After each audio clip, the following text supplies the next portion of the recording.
Dans cette vidéo, nous allons voir comment multiplier des fractions. Alors, normalement, quand vous en êtes à la multiplication de fractions, vous êtes déjà passé par la case addition, soustraction de fractions. Vous avez vu que c'était compliqué. Pour additionner ou soustraire des fractions, il faut passer par le dénominateur commun. C'est un petit peu embêtant. Bonne nouvelle, multiplication, c'est très simple. Ça, c'est facile, vous allez voir. Facile à tel point que si vous deviez inventer une règle, euh, pour multiplier des fractions, eh bien, je suis convaincu que la règle que vous donneriez, le plus simple que vous puissiez imaginer, bah, c'est celle qui marche. C'est la manière de multiplier des fractions. Alors, qu'est-ce que c'est que cette méthode? Eh bien, si on prend le premier exemple ici, donc 2 cinquièmes fois 3 quarts, bah moi j'ai envie de faire ma fois 2 fois 3, 6, et puis 5 fois 4, 20. Voilà. Eh bien, ça joue. C'est comme ça qu'on multiplie les fractions. Donc, on multiplie ce qui est en haut ensemble et ce qui est en bas ensemble. On multiplie les numérateurs entre eux et on multiplie les dénominateurs entre eux. Donc voilà, c'est très simple. Et c'est presque tout ce que j'ai à vous dire sur la multiplication de fractions. Alors presque, pourquoi? Parce que si je prends le deuxième exemple ici, eh bien, j'ai pas spécialement envie de faire 8 fois 15 et encore moins 9 fois 28. Donc là, je me dis, bah attends, peut-être que avant même de faire la multiplication, je pourrais un petit peu simplifier ces fractions. Je ne sais pas, j'espère en tout cas. Alors si je reprends le premier exemple, donc ce que j'ai fait joue, hein, mais donc 6 vingtièmes, je devrais encore le simplifier. Bien, je vais vous montrer comment je peux simplifier ça avant. Alors, pour simplifier ça avant de faire le calcul, eh bien, je peux toujours simplifier les fractions en soi. Hein, les fractions ici, c'est 2 cinquièmes et 3 quarts, mais ici, elles sont irréductibles. Par contre, ce que je peux faire, et ça c'est valable que pour la multiplication, attention, c'est simplifier en diagonale. Hein. Par exemple, ici j'ai 2 et 4, 2 quarts, si je le mettais sous la forme d'une seule fraction, ben, je peux simplifier par 2. Donc ici ça fait 1, et ici ça fait 2. Et puis de même, je pourrais éventuellement simplifier dans l'autre diagonale. Alors ici on voit que ce n'est pas le cas, 3 et 5 c'est des nombres qui sont premiers entre eux. Dans tous les cas, j'ai simplifié comme ça. Maintenant j'applique la règle que j'ai donnée tout à l'heure, 1 fois 3, 3, 5 fois 2, 10. Et par rapport à la fraction qu'on avait obtenue tout à l'heure, je vous rappelle que c'était 6 vingtièmes, eh bien c'est simplement une fraction équivalente. On l'a simplifiée par 2.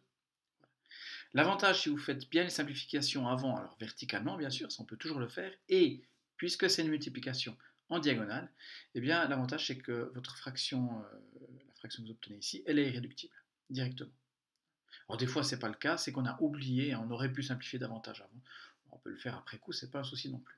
Par contre ici, ben, on voit que ça va être bien pratique de simplifier avant, puisque bah, 8 fois 15, bon encore ça va, mais 9 fois 28, ouais, on n'a pas envie. Alors comment je peux simplifier cette fraction ici? Eh bien par exemple, je vois que 15 et 9, il y a un diviseur commun qui est 3. Donc ici je peux simplifier par 3. Alors ici ça va donner 3, et ici ça va donner 5. Et puis je peux également simplifier l'autre diagonale. Je peux la simplifier par 4. Alors ici ça fait 2. Et ici ça fait 7. Alors, je crois que j'ai tout fait. Alors si vous ne voyez plus rien, hein, au bout d'un moment, à force de tracer comme ça on ne voit plus rien, rien ne vous empêche de réécrire proprement le calcul. Donc c'est 2 tiers fois 5 septièmes. Et cette fois-ci, j'ai plus qu'à faire la multiplication. Hein, je constate que c'est bien simplifié au maximum. Et puis si je fais l'opération, 2 fois 5, hein, les numérateurs, ça fait 10. Et puis 3 fois 7, les dénominateurs, 21. Et j'ai une fraction qui est irréductible. Voilà. Dernier exemple de multiplication, puisque ben, comme vous le constatez, c'est assez facile, hein, c'est en tout cas beaucoup plus facile que les additions et soustractions. Je ne vous ai pas menti à ce niveau-là, je crois. Euh, Ici, que se passe-t-il quand on a plusieurs multiplications? Eh bien, on peut faire ça dans l'ordre qu'on veut. On sait que la multiplication est associative, commutative. Donc, je peux simplifier un petit peu n'importe comment. Si je ne veux pas faire le calcul ici 10 fois 14 fois 9, ça ne donne pas franchement envie. Alors, comment je peux simplifier ça? Eh bien, tout d'abord, ce que je peux tout le temps faire, hein, c'est simplifier les fractions elles-mêmes. Alors ici, 6 dixièmes, je vois que ce n'est pas irréductible. Je peux simplifier par 2, ça fait 3 cinquièmes. Voilà, 5 quatorzièmes c'est réductible, 4 neuvièmes aussi. Et maintenant, j'essaye de simplifier en diagonale. Alors, bah, je peux simplifier les 5 ici. Donc ce 5, je vais simplifier avec celui-là. Ça fait 1 et 1. Et puis, je peux par exemple simplifier ici 3 et 9. Je peux simplifier par 3. Donc ici, ça fait 1. Et ici, ça fait 3. Et finalement, je peux encore simplifier dans cette diagonale ici. Alors 14 et 4, je peux simplifier par 2.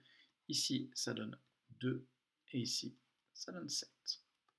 Alors je crois que j'ai tout simplifié. Si je ne suis pas sûr, je réécris tranquillement mon calcul.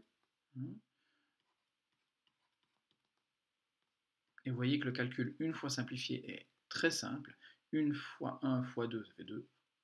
Et puis 1 fois 7 fois 3, ça fait 21. Et ma fraction est bien irréductible. Alors, ce qu'il faut retenir donc pour la multiplication, la règle, premièrement, c'est ce qui est ici.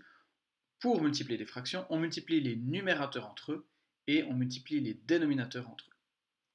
Donc la règle est la chose la plus simple finalement qu'on aurait pu inventer.